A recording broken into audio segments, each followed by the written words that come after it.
জীবনে কখনো তুমি মিথ্যা বলনি, তাই তো তোমায় পেতে কাঁদে ধরণী।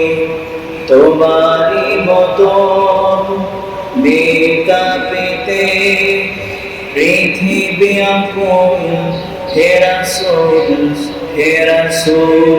নবী পাক সাল্লাল্লাহু আলাইহি সাল্লাম মসজিদে নববীর ভিতরে দাওয়াত পান করে আমার নবীজি ডাক দিয়ে বললেন, ও সাহাবীরা শোনো, এই মুহূর্তে তোমরা যারা দান করতে পারবে তাদের জন্য সুসংবাদ আছে, আল্লাহর জান্নাত। জোরে বলুন সুবহানাল্লাহ। সাহাবীরা পাগল করা হয়ে গেল, কে কি নিয়ে আসতে পারে? যার খেজুরের বাগান আছে খেজুরের বাগান থেকে খেজুরগুলো কেটে নিয়ে চলে আসলেন। যা দেওয়ার সামর্থ্য রয়েছে সবগুলো নিয়ে আসলেন। কেউ পোশাক নিয়ে আসলেন, কেউ রূপার স্বর্ণগুলো নিয়ে আসলেন। সবাই নবীর কাছে জমা করে দিলেন। দেওয়ার পরে নবীজির লক্ষ্য বললেন, দুইজন সাহাবী অনুপস্থিত। জোরে বলুন কয়জন? আরো জোরে বলুন কয়জন? এক নম্বর হচ্ছে হযরত আবু বকর সিদ্দিক রাদিয়াল্লাহু তাআলা আনহু। দুই নম্বর হচ্ছে হযরত ওমর ইবনে খাত্তাব রাদিয়াল্লাহু তাআলা আনহু। দুইজন সাহাবী অনুপস্থিত। নবীজি লক্ষ্য করে দেখলেন সর্বপ্রথম হযরত ওমর রাদিয়াল্লাহু তাআলা আনহু নবীজির সামনে হাজির। জয় বলুন সুবহানাল্লাহ। নবীজির কাছে যেই মুহূর্তে ঘোষণা শুনেছেন, আজকে যিনি দান করতে পারবে, যার দান আল্লাহ তাআলার কাছে পছন্দনীয় হয়ে যাবে, তার জন্য জান্নাত দিবেন কে? আল্লাহ। তিনি মনে মনে ভাবতেছেন, দানের বেলায় আমার চেয়ে এগিয়ে আছে আমার ভাই আবু বকর। আজকে আমি ওমরে এমন দান করব, আমার ভাই আবু বকর আমার আগে উঠতে পারবে না। ওমরে ফারুক চলে আসলেন, তার অর্থ সম্পদ আছে, অর্থ সম্পদের অর্ধেক বাড়িতে রাখছেন, আর অর্ধেক নিয়ে আমার নবীজির কাছে চলে এসেছে। আমার নবীজি ডাক দিয়ে বলেন, ওমর রে, তুমি কি নিয়ে আসছো? হযরত ওমর ফারুক ডাক দিয়ে বলেন, ইয়া রাসূলুল্লাহ, ইয়া হাবিবাল্লাহ, আল্লাহ পাক আমাকে যে অর্থ সম্পদ দিয়েছেন, অর্থ সম্পদের অর্ধেক আমি আপনার দরবারে আল্লাহকে রাজি খুশি করার জন্য নিয়ে আসছি। আমার নবীজি ডাক দিয়ে বললেন, ওমর রে, বাড়িতে কি রেখে চলে আসছো? ওমর ফারুক ডাক দিয়ে বললেন, ইয়া রাসূলুল্লাহ, ইয়া হাবিবাল্লাহ, আমি ওমর অর্ধেক সম্পদ আপনার সামনে হাজির করেছি, আর অর্ধেক সম্পদ আমি আমার বাড়িতে রেখে আসছি। জোরে বলুন সুবহানাল্লাহ। ওমর ফারুক কার আগে উঠবে? দানের দিক থেকে কার আগে? জোরে বলেন, আবু বকর আগে উঠবে। হযরত ওমর মনে মনে ভাবছে, অর্থ সম্পদ নিয়ে আসি, মনে হয় আবু বকর আজকে আমার আগে উঠতে পারবে না। কেমন নবীজির কথা শুনে সাহাবীরা আনুগত্য করতেন। সঙ্গে সঙ্গে হযরতে আবু বকর রাদিয়াল্লাহু তাআলা তিনি চলে আসলেন সব সম্পদ নিয়ে। জোরে বলুন সুবহানাল্লাহ। সব সম্পদ নিয়ে আসার পরে আমার নবীজির সামনে যখন রেখে দিলেন, দেওয়ার পর বলি আমার নবীজি ডাক দিয়ে বললেন, আবু বকর রে, ও আবু বকর, তুমি এতগুলো সম্পদ তুমি আমার সামনে নিয়ে আসছো কাকে রাজি খুশি করার জন্য? জোরে বলুন, কাকে রাজি খুশি করার জন্য? আবু বকর বললেন, যে রব আমাকে সৃষ্টি করেছেন, যে রব আমাকে অর্থ সম্পদ দিয়েছেন, যে রব আমাকে সুস্থ রেখেছেন, সেই রবকে রাজি খুশি করার জন্য আল্লাহ রাসূলের সামনে আমি আমার অর্থ সম্পদগুলো হাজির করে দিয়েছি। আমার নবীজি ডাক দিয়ে বলেন, আবু বকর রে, তুমি তোমার বাড়ির মধ্যে কি রেখে আসছো একটু বলে দিয়ে দাও। আবু বকর ডাক দিয়ে বলেন, আমি আমার বাড়ির ভিতরে আল্লাহ এবং আমার রাসূলকে রেখে আসছি। জোরে বলেন সুবহানাল্লাহ। ওমর কি আবু বকরের আগে উঠতে পেরেছে? আরো জোরে বলেন। আজকে যদি বলা হয় আল্লাহর পথে ব্যয় করেন, কেউ কারোকে আগে উঠতে পারবেন? চেষ্টা করেন যত কমানো যায়, যত চাপানো যায়। 50 টাকা চাইছে, ভাই 40 টাকা নেন। 40 টাকা চাইছে, ভাই 30 টাকা নেন। যত চাপানো যায়। কিন্তু সাহাবারা কি করতেন? জোরে বলেন, কি করতেন? চাপাতেন না নাকি বাড়াতেন? জোরে বলেন।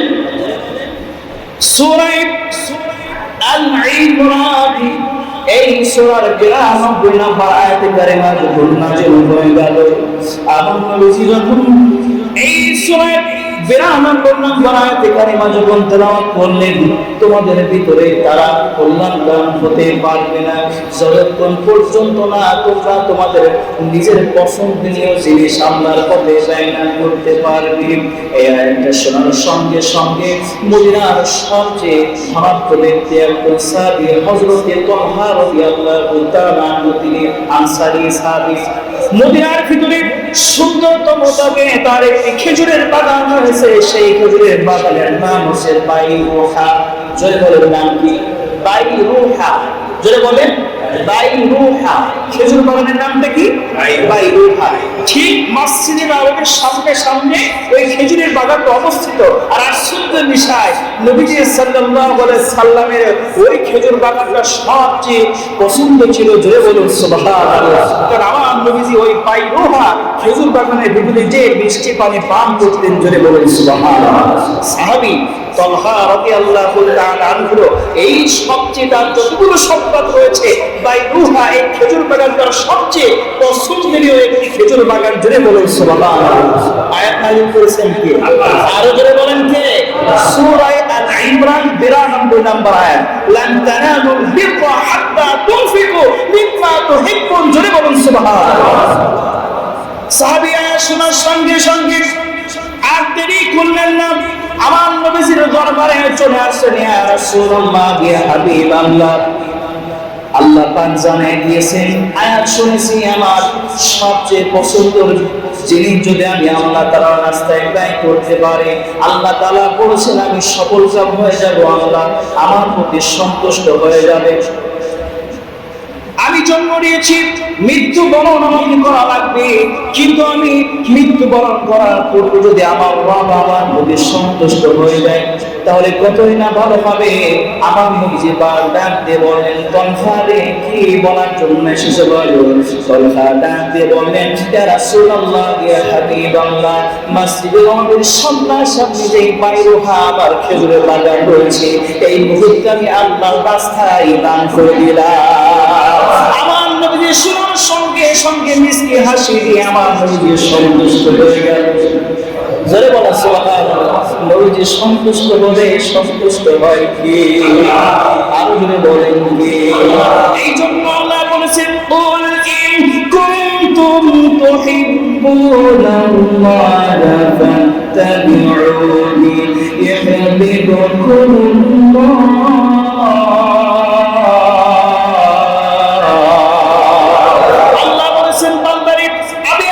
তোমরা পেতে চাও তাহলে আমার রাসূলকে ভালোবাসো, অনুসরণ করো, অনুকরণ করো, তাহলে আমি আল্লাহ তোমাকে ভালোবাসবো। শুধু ভালোবাসবো না, তোমার জীবনের গুনাহ খাতাগুলো ডিলিট করে দেব।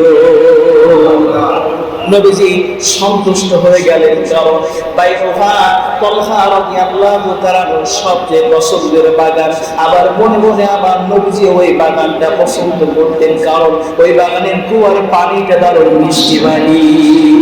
আমার নবীজি ডাক দিয়ে বলেন, আজ তালহা রে, আল্লাহর পথে তুমি ব্যয় করেছো, সাহাবীদের জন্য তুমি ব্যয় করে দিচ্ছ, খুব ভালো কথা, কিন্তু সবচেয়ে উত্তম হবে তুমি তোমার আহাল বর্গ, তোমার যারা পরিবারের ভিতরে আত্মীয় স্বজন আছে সবার ভিতরে এইটা তুমি বর্ষণ করে দিয়ে দাও।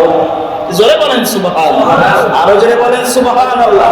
এই ঘটনার থেকে শিক্ষা, আপনি আপনার সম্পদ রয়েছে 100-200 বিঘা আছে, তার থেকে আপনি 10 বিঘে 20 বিঘে আপনি দান করে দিচ্ছেন আল্লাহর রাস্তায়, কিন্তু যারা আপনার আহাল বর্গ আছে, আত্মীয় স্বজন আছে, তারা কেউ না খেয়ে মরতেছে। কথা বলেন ঠিক আছে?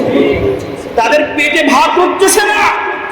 আপনি আপনার সম্পদ থেকে দান করে দিচ্ছেন আল্লাহর রাস্তায়, কিন্তু আপনার যারা আহাল বর্গ আছে তাদের থেকে খোঁজ রাখতেছেন না।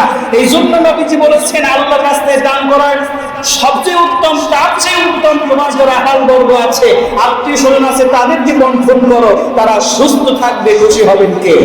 তারা দোয়া করলে খুশি হবেন কি? তারা যা করবে তোমার আমলনামায় সেই সওয়াবটা পৌঁছে যাবে। জোরে বলুন সুবহানাল্লাহ। সাবিরে সাহিল কারিকে তোমরা ফিরাই দিবে না। নবী সাল্লাল্লাহু আলাইহি সাল্লাম 3 দিন না খেয়ে আছে। পেটের ভিতরে পাথর বাগায় নবীজি সাল্লাল্লাহু আলাইহি সাল্লাম হযরতে আয়েশা ও সাহাবী হুজরার ভিতরে বসে আছেন। হঠাৎ করে একজন সাহেবকারী আমার নবীর সামনে চলে আসলেন। আসার পর ঘরে ডাক দিয়ে বললেন, ইয়া রাসূলুল্লাহ, ইয়া হাবিবাল্লাহ, আমার পেটের দিকে আপনি লক্ষ্য করে দেখেন, আমি কয়েকটা দিন না খেয়ে রয়েছি, আপনি আমাকে কিছু দান করে দিয়ে দেন।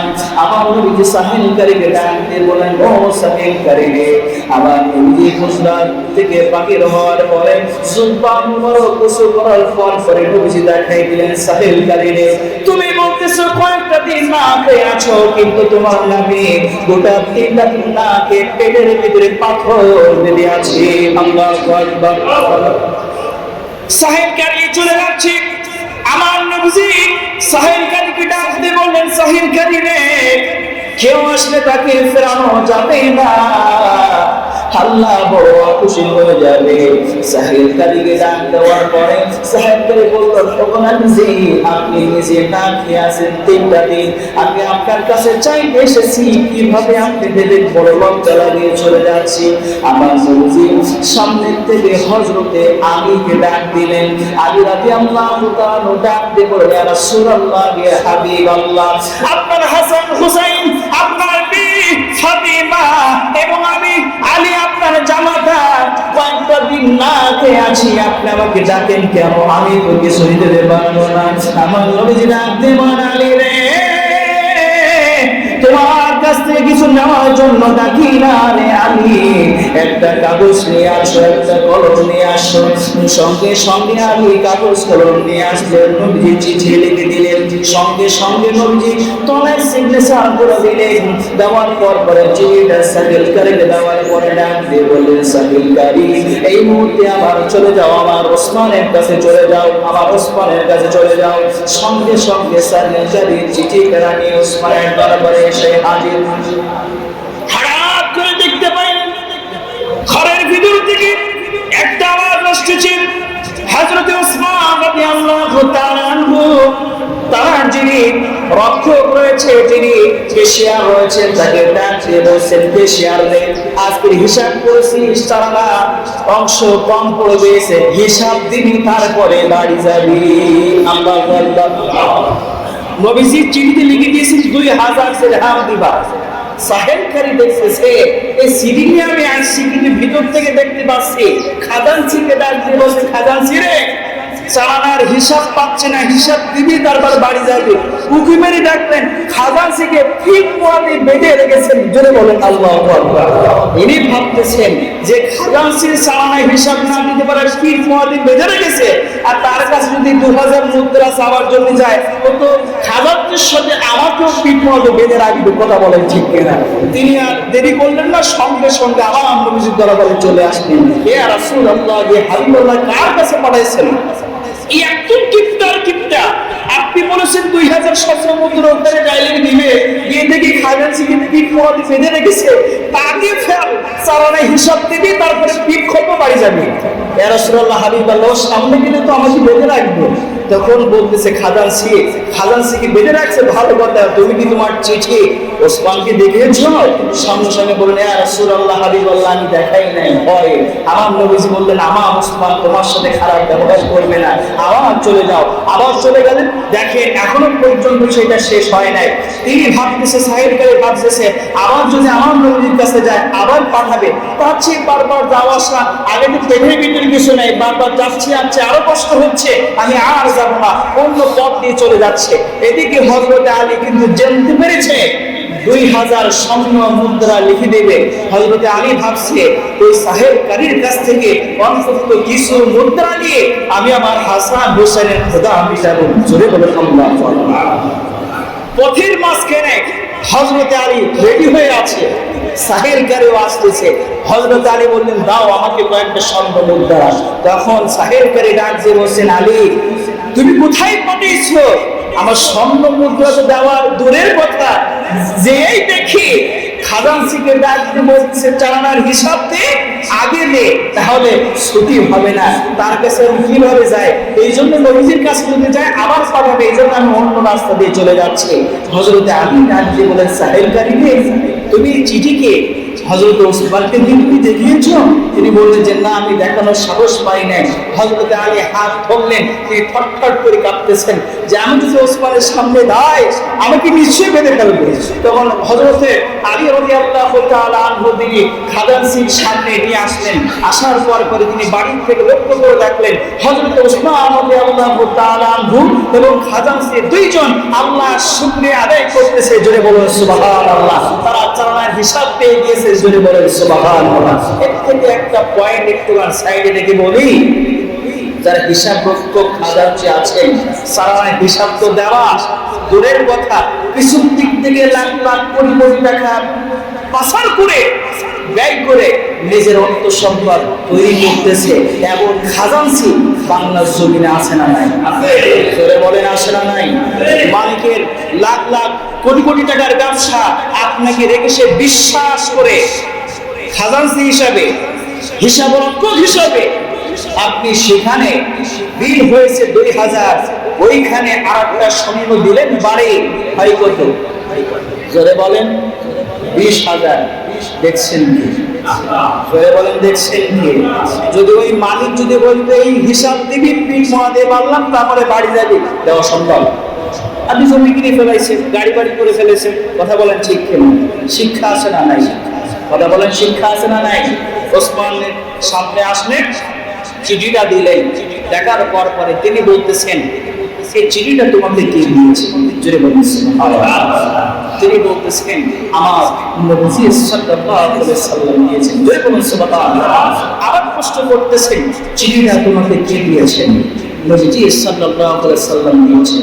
আবার প্রশ্ন করতেছেন চিঠিটা তোমাকে কে দিয়েছেন?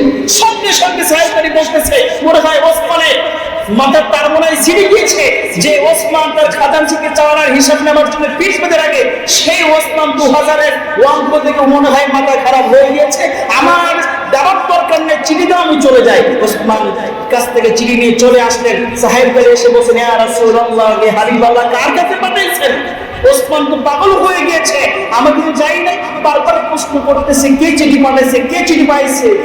এইভাবে প্রশ্ন যখন করতেছে আমার নবী চোখের পানি ছেড়ে দিয়ে বলতেছেন আমার ওসমান এমন হতে পারে না। হঠাৎ করে লক্ষ্য করে দেখেন কে যেন দূর থেকে আসতেছে পিঠে একটি বস্তা নিয়ে। ধরে বলেন সুবহানাল্লাহ। নবীর সামনে এসে হাজির।